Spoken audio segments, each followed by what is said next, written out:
Welcome. It's a pleasure to have you all with us today. I'm actually very excited to tell you about another milestone to decarbonize our industry, our shipping industry. After a short introduction, which I will do, we will go into a panel form. And in that panel form, hopefully all your questions will get answered. And I'm really looking forward to that. After this introduction, I really would like to start with a quote, and I have to apologize to Michael Parker because it's a quote not from Shakespeare this time, but from another very good banker. It's called Ben Bernanke, and he was the head of the ex-head of the Fed. And what he said, and let me read this out here, is: in many spheres of human endeavor, from science to business, to education to economic policy, good decisions depend on good measurement. And to be honest, this is exactly what the Sea Cargo Charter is all about. It is about developing a standard way to measure and report emissions for the bulk sector of the industry, which will create more transparency and accountability around the emissions produced by operating these ships.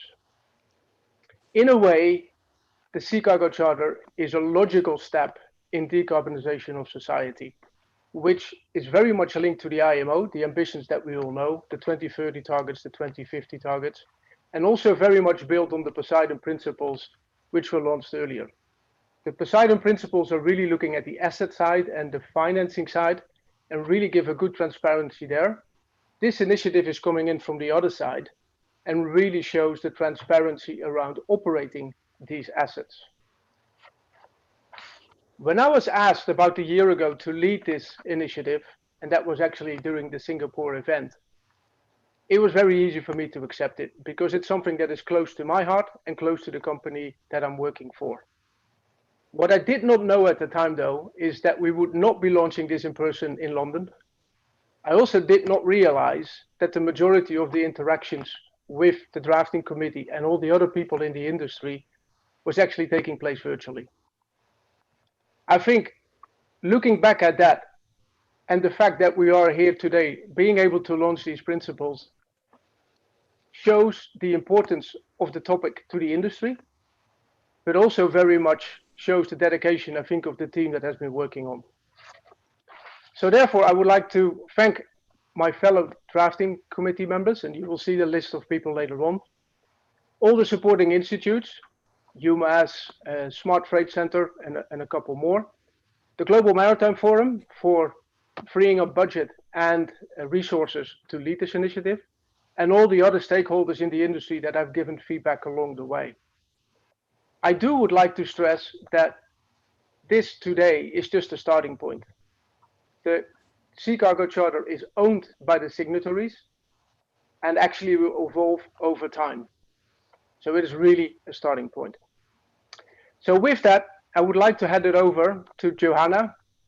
For those, and I think there's not that many who don't know her, she's the MD and Head of Project and Programs at the Global Maritime Forum. Johanna? Thank you, Jan. And welcome to everybody who's joining us here today. I'm so glad that you're with us in launching the Sea Cargo Charter. It's been quite the process, a year of dedicated work, most of it online, as Jan alluded to, and we're so glad to finally put this out into the world. Of course, Jan's leadership has been instrumental in making the initiative happen, but it takes more than one individual's leadership. It takes it's a big cliche, but it takes a village effectively. And I'm glad to have this village here in the session with us today and to introduce them to you. First of all, we have with us Rasmus Bach Nielsen, Global Head of Fuel Decarbonization at Trafigura. Luc Gillet, who's a Senior Vice President of Shipping at Total Trading and Shipping. We have Sophie Punte, Executive Director of Smart Freight Center, a global nonprofit organization working across all transport sectors and one of the partners in the project. And representing the other partner in the project, UMass, Tristan Smith, who in addition to his role in UMass is a reader in energy and shipping at UCL. And last but not least, of course, Michael Parker, Chairman of Global Shipping, Logistics and Offshore at Citi, and the Chair of the Poseidon Principles Association. Before turning to the panelists, I would invite all participants in this session to put their questions to the panel and about the Sea Cargo Charter into the Zoom chat. We will be using the chat function to post questions that we can then put back to this panel later on in the session. So we've reserved some time to tackle any questions that you might have. And any questions that we don't get around to, we're going to save those and add them to the frequently asked questions and other documentation that we have about the initiative. And if there are any specific questions that we think we can address one-on-one, we can get back to you directly about those. But please post them in the chat function so that we can respond to you.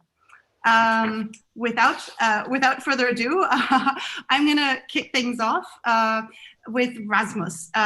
Together with Jan, you were sort of the chief instigator behind the development of the Sea Cargo Charter, which actually started when we were developing the Poseidon Principles. I guess I'd like to hear from you what motivated you to do so, to start this process and to work on this. Thank you, Johanna. Thank you to GMF.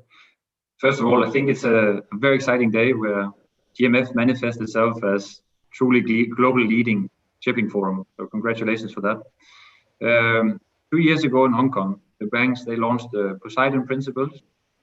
And at the time, I would not have thought we could get to this point by now. And what I mean by that is not that we couldn't get to a point where Sea Cargo Charter could be launched, but to the global mutual understanding that reporting emissions is a must by now.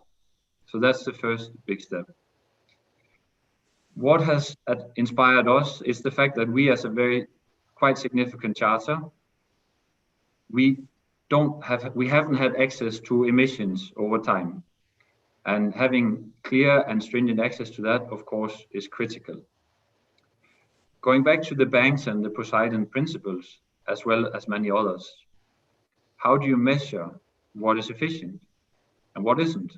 And what are your tools to actually reduce emissions? With SEC, the Sea Cargo Charter, the shipping industry will get a recognized emissions reporting principle that can be used and over time should be understood by all. So it's a good day where the dots are being connected together with the inspirable work by not least Michael Parker, but all the banks through the Poseidon Principles. However, it doesn't solve the overruling challenge, which is that efficiency measures doesn't decarbonize shipping fast enough, both for the people deeply involved in our industry, who has the big passion for what we do, but definitely also for all the stakeholders around the industry, including the banks and investors, no matter whether you are a ship owner, an oil major, or an oil trader. As a big operator of ships, as well as a big user of third-party ships, we expect more and more pressure from our stakeholders in the years to come to decarbonize faster and faster. And unfortunately today, we don't have sufficient tools to do it. As an example, it has taken just 2 years for coal to become commodity non grata. The pace is imminent and it's over. So we need to move fast to establish a global carbon levy, which we believe is best done through a market-based measure, as in a partial fee-based system, primarily, where a carbon levy is established to subsidize lower zero carbon fuels. We suggest a CO2 profile is attached to each fuel to determine what is high emissions and what is zero low emissions on a full life cycle assessment basis. And the increased fuel cost should be borne by the charters, also to drive behavioral change. And herein lies a strong support in having the SEC for the industry, because we get a reliable tool that we can use. In our proposal, we also support funding of R&D, although we don't believe that shipping companies and operators in scale should fund beyond unreasonable means technology providers that themselves then will benefit long term. So it's a very, very fine balance. And understanding the IMO decision process, we have also proposed to support small island states who are critical around IMO decision making. So overall, many things have been attempted, thought through in our proposal, which Mr. Roger Larocca also talked about before. But a key principle is that you have a reliable measure of your emissions. So the reporting of fuel emissions on completion of the voyage from last discharge port to load port to current last discharge port is critical to understand what emissions are actually being emitted. In our proposal, to round off on that, if it gets supported, which time will show, so far indications are very positive and we are very pleased about that. Of course, there's also some questions about it, but there needs to be a very significant penalty to avoid cheating through underreporting.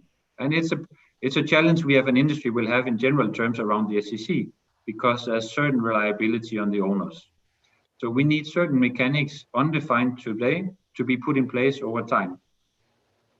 So lastly, in addition to the world requiring our industry to decarbonize sooner rather than later, why is an urgent IMO-led comprehensive shipping decarbonization program needed?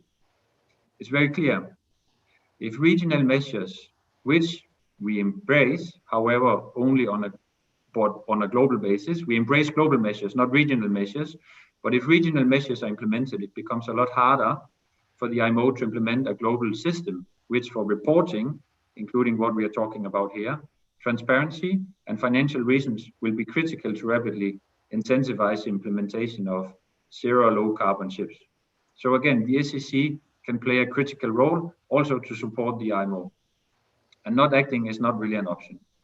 So going back to where we are today, very few, and as you imply as well, Jan, from last year, could imagine how fast our shipping environment has changed and the demands around it. We need to challenge everything continuously, and we cannot base past lead times and decision-making, also within the IMO, on how it can be progressed now. We need to challenge everyone, including ourselves, and again, and believe that it can be done. Because it can be done, and the SEC will support it. Thank you. Thank you, Rasmus. And I think we'll come back a little bit later in the session and ask Tristan about how the work with the Sea Cargo Charter might help inform discussions at the IMO or at least contribute to those policy discussions that are ongoing at present. But before we do that, I'd like to go to Michael Parker, who as a chair of the drafting committee for the Poseidon Principles and for the Poseidon Principles Association now that's been established in the meantime. How do you see these two initiatives working together in moving the sector forward? Thank you, Joanna. Well, let me firstly, on behalf of all the Poseidon Principles signatories and the Poseidon Principles Association, congratulate Jan and Rasmus and all of you who've got to today and launched this ambitious and very important initiative. I know it must be a very exciting day for you, and I think it's going to really be a very important day for lots of other reasons. But we did start together back in 2017. Rasmus, I remember you in all those meetings when we worked together as banks and charterers and others to try and come up with something together. And I think it was you who said to me and to Peter Stokes, I think we better leave because you banks are going to be too prescriptive and will impinge on our commercial freedoms. But we're sort of like twins, birthed 16 months apart, and our mother, the Global Maritime Forum, can now feel more comfortable maybe than it has for the last 16 months. But let me take you back 35 years when I became a shipping banker and moved from our energy business to do some work, restructuring work in our shipping business. And I asked as to, how the situation had arisen.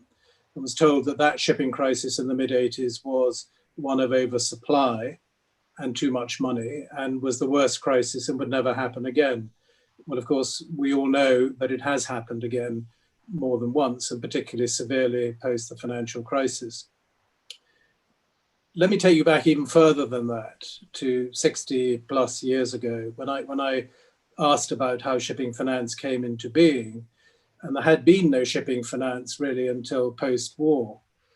And that was when Aristotle Onassis had the idea of replacing the Liberty ships that he and other Greek owners had been given after the war. They'd come to their end, and he needed to build new ships. And he went to Texaco, and he got Texaco to agree to give him, I think, a 10-year time charter.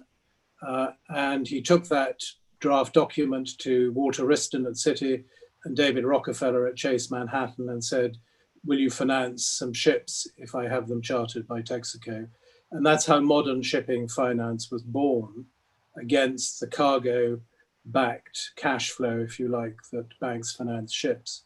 Well, we all know what happened in the last 60 years as we've gone from crisis to crisis. And the point I'm really trying to make here, this isn't just about emissions and how the charterers, like the banks, are going to be using emissions as a factor in making decisions to encourage and motivate ship owners. But it's also about what I would call creating the virtuous circle within shipping and getting away from the vicious cycle being that loss of capital, both by banks, by ship owners, loss of creation, if you like, of unnecessary emissions in shipbuilding, and a waste of capacity as you see ships all lined up empty. So what I think today is going to do is not just start that process, but it's also going to create what I'd call the rebirth of 21st century shipping finance, which is going to come through responsible charterers helping finance responsible ship owners who will borrow from responsible lenders to build the new ships that the charterers will charter, which will be low emissions and ultimately zero emissions, which will produce a fleet with the capacity we need, capacity for growth, but also capacity for maintenance and everything else, but not unnecessary capacity that we've seen in the post-war generation. Now this, as others have talked about, is all about collaboration. Collaboration doesn't mean no competition, but as I think Tristan Holt in the launch of the GMF summit a few minutes ago talked about competing to the top or pioneering. We can compete to the top and not the bottom to create a safe, efficient and clean supply chain, which will eliminate that waste and prevent the building of unnecessary vessels, if you like.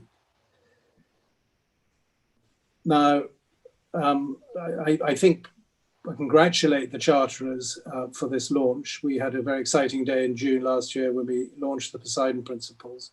And I think the knock-on effect of this is going to be very significant because of what it will mean for the decisions that lenders will make and the capital markets will make about not just the owners and the emissions that those ships are creating, but how that whole supply chain will work. So this is also, in my view, a boost to the Getting to Zero coalition and will help advance that whole agenda. So this is a very significant step, not just in measuring something where now data is becoming a very significant part of being able to make these sort of decisions, but also in establishing some very important business principles, which is that investing in shipping is investing in a clean part of the supply chain and not speculating and not taking unnecessary risks, which society will no longer tolerate. So congratulations, and the Poseidon Principles Association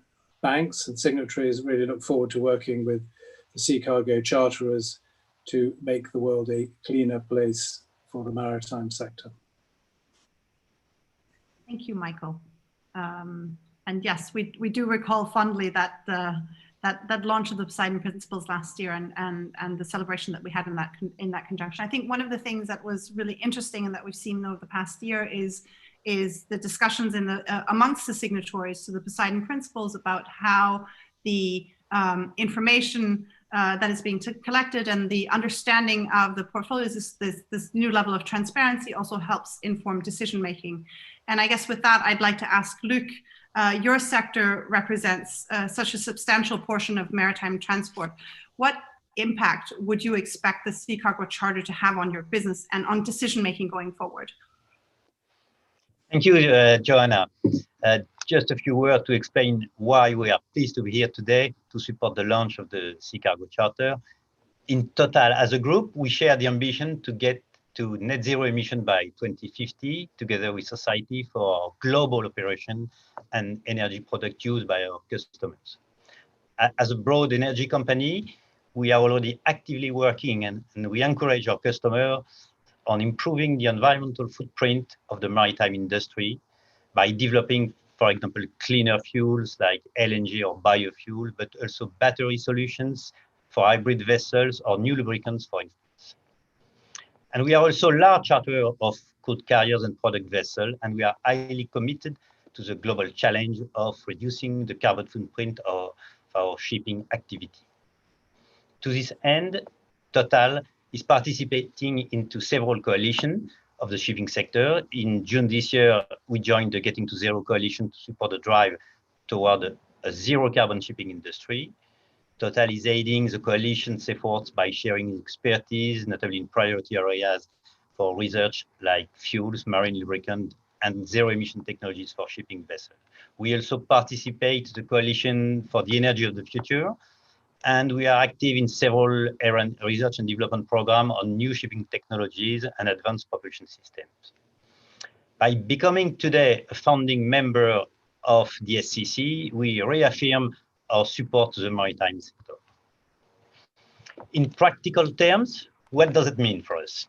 As Jan said in his introduction, good decisions depend on good measurements. So if you want to progress on something, you have to measure the result of your efforts and compare them with those of your peers. The Sea Cargo Charter is just aiming at these two objectives, and that will enable us to progress in the decarbonization process. These initiatives will provide a transparent and standard emission reporting approach that will be shared across the shipping industry and that is needed to better understand and measure our collective emissions. To be more precise, we have today good monitoring of our time charter fleet. We run a large fleet of modern and very efficient vessels of all sizes, and we have been pioneering in chartering LNG propelled VLCCs recently, and another project will come soon to reduce our carbon footprint. The Sea Cargo Charter will provide us a transparent methodology shared across the industry to monitor and benchmark the emission of our whole fleet, including the spot and time chartered vessels. It will be easy to read for external parties and ship owners, and we will all benefit from the result year after year. So we are very pleased to join today the Sea Cargo Charter at launch. We see it as a great opportunity to support and pave the way for a sustainable shipping industry. Thanks. Thank you, Luc. I think with that, I'll head over to Sophie, and it's really quite interesting to see. Sophie, you of course have you work not only in shipping but also on trucking, rail, and air freight. And I think one of the things that could be interesting to get your view and perspective on is how. So what are the sorts of changes that are happening in the transportation sector more broadly, and how the Sea Cargo Charter fits into that, especially how shipping's progress is relative to some of those other sectors, and what more needs to be done? Yeah, great. Well, first of all, congratulations on this launch of the Sea Cargo Charter. And it's especially nice to see that happening by a fellow NGO, Global Maritime Forum, to achieve this.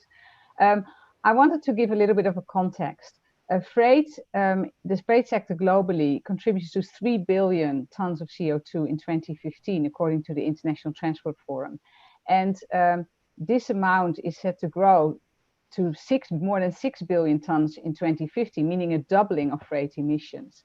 And if you look, road freight is the biggest contributor, but sea freight right now has a share of 27%.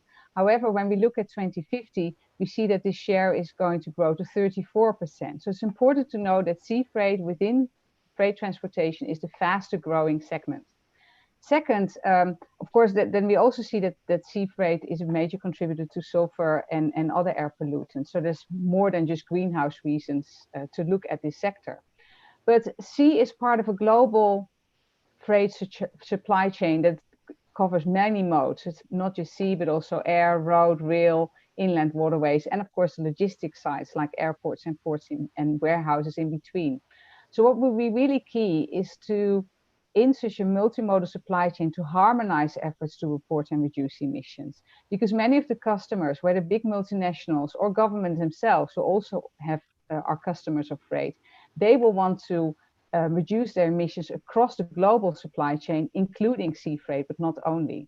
And in order to do that, Smart Freight Center was set up in 2013 and founded the Global Logistics Emissions Council to together work on how do we harmonize efforts on reporting and reducing emissions. And the first thing we developed is called the GLEC Framework for Logistics Emissions Accounting and Reporting. And this is a global framework to calculate emissions across all modes and logistics side in a consistent way. And it is now the basis for a new ISO standard, the ISO 14083, that will be released in 2 years' time.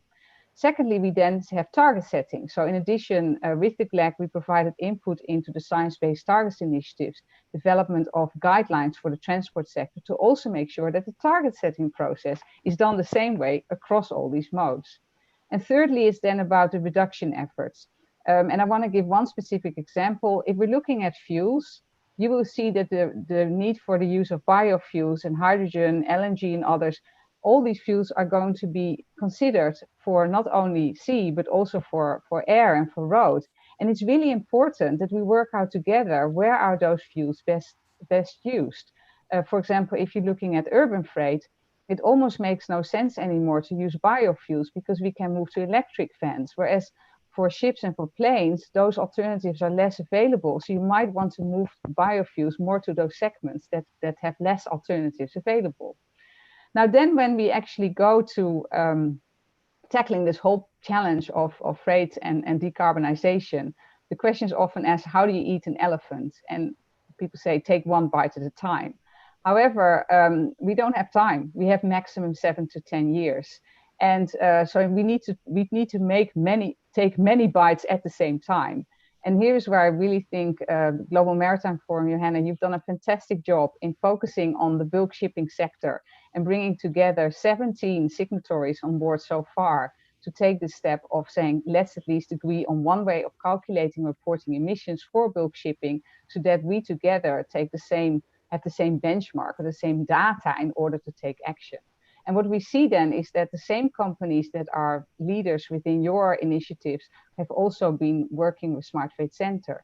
So for example, Trafigura and Dow Chemicals were important companies to help develop the GLEC framework. And I see those same companies coming back here. And that just shows that multinationals, while on their own, cannot change the world. If they join different initiatives, they together can work with these initiatives to make a significant change in the sector. So finally, asked about the next step. I think the next step for the Sea Cargo Charter is to expand the greenhouse gas reporting for bulk shipping to include the full fuel life cycle. So not just the use of the fuel, but also the fuel production. So it becomes in line with the GLEC framework, the future ISO standard and the greenhouse gas protocol. And I think, of course, what we now can work on as well is how do we make it easier for the carriers to report their data and the information to shippers and authorities like the IMO, so that the information is shared with all the players that are needed who need those information to make investments in zero ships, for example, or to track their own emissions as customers, or to track their progress towards the Paris Agreement, like many governments. So I think the data sharing and making use that ITS systems are put in place and are really put to use to make this data transparency, not just for the carriers, but for anyone who needs that data, to make that possible. And then we can collectively help to identify what are the best solutions to reduce the shipping sector emissions further. Thank you. Thank you, Sophie. That was great. I think I'd like to build on that a little bit. And Tristan, you've been key to developing the methodology that underpins the Sea Cargo Charter as well as the Poseidon Principles. What are your expectations about the impact of the Sea Cargo Charter, putting it in the context of what Sophie has just shared about the sort of the wider developments? I'd like to start by saying our research team has been key to it. I've played. Good point, and I don't want to downplay that, absolutely. And Jean and Sophie have been very important. But thinking about the impact, I think the key way I can explain that is to say where we are in the process of carbon intensity improvement over the period since the global financial crisis that Michael mentioned. So since 2008, shipping has really had an extraordinary improvement, especially in the early years of that period, and then continued out to 2013-14 before emissions started to rise again. And that's because we crystallized a lot of waste. The shipping sector, the operation of ships was very inefficient. And after the hit of the global financial crisis and the higher fuel prices that we had for a sustained period of time, a lot of operational and technical change happened. And we were able to more or less stabilize emissions at 2008 levels over that last 12 years. But we've slowed. And in the fourth IMO greenhouse gas study, the evidence is that the carbon intensity improvement year on year is now about 1 to 2% per annum. And trade, and this year is obviously an exception, but trade would normally grow at about 3% per annum. So it doesn't take a genius to figure out that shipping emissions grow inexorably in this world of diminishing returns in carbon intensity improvement and continued growth in trade. Now, we might have a reprieve of this for a couple of years because of COVID and the unfortunate side effect of pressure or downwards pressure on demand. But really, that's not something we should claim. That is something we should bank and build on. So how do we go from a situation where the industry is only doing 1 to 2% per annum carbon intensity reduction to one where it's doing 3, 4, 5, 6, 7, 8% per annum improvement, which is really where we need to be if we're getting anywhere close to the ambitions that were identified by the UN Deputy Secretary General in her remarks at the opening session of the Global Maritime Forum. You know, a halving of emissions between now and 2030 is where we need to be. And that is only improved by a much, much higher rate of carbon intensity reduction. So I think what the Sea Cargo Charter does is it crystallizes this in a tool that individual corporations can look at. It's very easy to look at the IMO language and the initial strategy, but how does any one company manage that? And how do you operationalize that is not explained by the IMO initial strategy. It is explained by the Sea Cargo Charter. And the key element for me is that it goes down into granularities of individual vessels and individual voyages. And because of that, and because it enables reporting at the level of individual vessels and voyages, charterers now have a tool which is common. It sets a common language. There can be no excuses that they're using different assessments between ship owners. It says a common tool to enable them to diagnose what drove one voyage to have particular carbon intensities relative to another. Was it their operational decisions? Was it the fact they demanded utmost dispatch and 15 knots of speed? Was it that they hired a ship that had a technical efficiency which was inferior to some of the other ships on the market? What was it that drove the consequence of their aggregated carbon intensity performance? Was it the performance in the very large ore carriers, or was it the performance in the Panamax? And all of that is now a common, at least between the signatories, a common language and a common ability for them to monitor and make decisions differently. Now, I'm not sure whether that in itself solves the problem of going above 1 or 2%, but it's a really important, process that is now in place. What I think we need is the addition of more regulatory teeth, and the IMO is currently debating short-term policy measures that have the potential to come in and provide a more universal level playing field than this leadership group will embrace, and make driving carbon intensity improvements at a high rate, at the rate that is needed, much more possible. But for that to happen, the IMO regulators have to have the confidence that the charterers are going to be there. And in the last couple of days, we've had IMO negotiations where the level of ambition has not been as high as it needs to be. And when I ask questions in that forum, why can't we regulate the operational carbon intensity of shipping? Why do we believe at the IMO the only tool is technical efficiency, which is about the design of vessels and not the operation of vessels? The answer that I received both from a leading government and from a leading ship owners NGO was, well, it's because there's uncertainty and scatter in the operational carbon intensity, because it would be unfair for us to regulate on something which is about luck. I mean, those answers embody for me the concern that they are out of control of a ship's carbon intensity because it is driven by factors beyond what they can manage. It's driven by charterers. Now, this has the potential to communicate back to them and say, we have to do this together. The charterers are accepting responsibility that they influence operational carbon intensity scores. that might become a regulation on the ship owners. And if it can increase confidence that we could have that action, I think it would be an extraordinary step forwards. But there's still a long way to go for the IMO negotiations to get to that point. Thank you, Tristan. I think you've already brought up an important point here, which I think is also echoed in some of the comments that which we're already seeing in some of the comments in the chat function, which is around, there are existing systems in place, IMO data collection system, the EU MRV, et cetera. Would an initiative such as this and a system standards such as this be better embedded in the IMO? Maybe Tristan, if you just want to expand, is there anything further that you would like to add to that question? No, sorry, I kind of anticipated that I should have said in my answer just now. I mean, I think it would be better if we could incorporate something in the IMO, but I think these two systems feed each other. The system of progressive culprits taking action in groups like Global Maritime Forum and the IMO do reinforce each other, but don't expect the IMO to ever set numbers and levels which are as high as they need to be, because that is a multilateral process with a lot of governments which have concerns that they will not be able to, they will be negatively impacted, their economic development will be negatively impacted by this. So by showing in a scheme like this that it is possible to achieve greater in the private sector than governments might otherwise think, I think is incredibly powerful for reinforcing that action. So we do need that, but you also need the more ambitious action here, and we need to constantly, we're so far behind, we need to be constantly pushing each of them up to higher and higher ambitions, the private sector community and the regulator community. I just use this opportunity to go back to Jules's Horton question as well, because I think there's a really other inspirational way that the Sea Cargo Charter can have an impact. The container sector currently have a scheme called the Clean Cargo Working Group. So the Sea Cargo Charter does not cover container vessels, but there's a crucial difference, and that is the level of transparency, the accountability to a target system, and the granularity in the Sea Cargo Charter.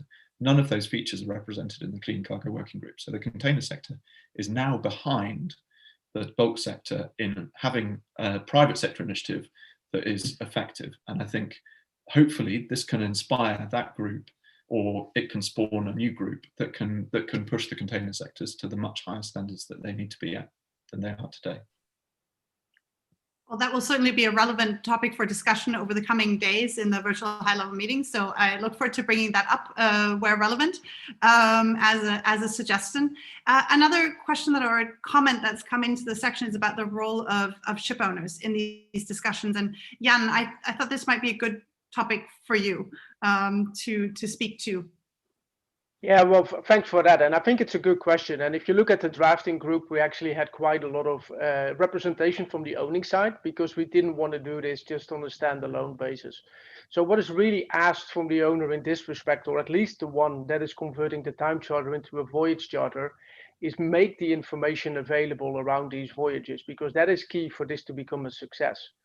I also think that this is going to be a tool, what Tristan said and what's said before, where we can actually have an educated discussion with people based on facts on how we can work together and actually get to these numbers that we're setting ourselves. So this is not an initiative that is the charter against the owner. This is really meant to be something that we can actually use together and get to better decision making going forward. And with that, I think we're almost out of time, but I do want to pose this one question to you, Jan, as well. Is what are the next steps for the Sea Cargo Charter? Well, there's a lot of next steps, potential next steps, but we're clearly focused on getting the group bigger. I think there's still a lot of people chewing on it, so to speak. So we'll give them a gentle push here and there. So that is clearly what is next. What we also need to do is we need to set up the admin around it. So we need to set up the association, et cetera, et cetera. So that is being started now. What we also need to do is start looking ahead and what is next, right? And I think Sophie said it. There is clearly a place here to include other greenhouse gases and not just carbon. And we decided to start with carbon because that was the urgent thing and also something that we could actually control and not make it too complex from the beginning. There's clearly the pathway around what Rasmus said around this being the kind of truth for a potential carbon scheme, and I think that's also something we need to think about as a signatory drafting group. So that's clearly on the table. And as was said earlier from Sophie, we have hooked up today to the IMO way of looking at this, which means that it's operational efficiencies. And I'm sure going forward, the debate will be there if we should be looking at a life cycle instead of operational emissions. And I think that is all down the way. But I think what excites me is that we created the platform to actually have those discussions in an orderly way. So a lot of things next. So we're going to be busy. It's a great first step. Yeah, we've got our work cut out for us going forward, that's for certain.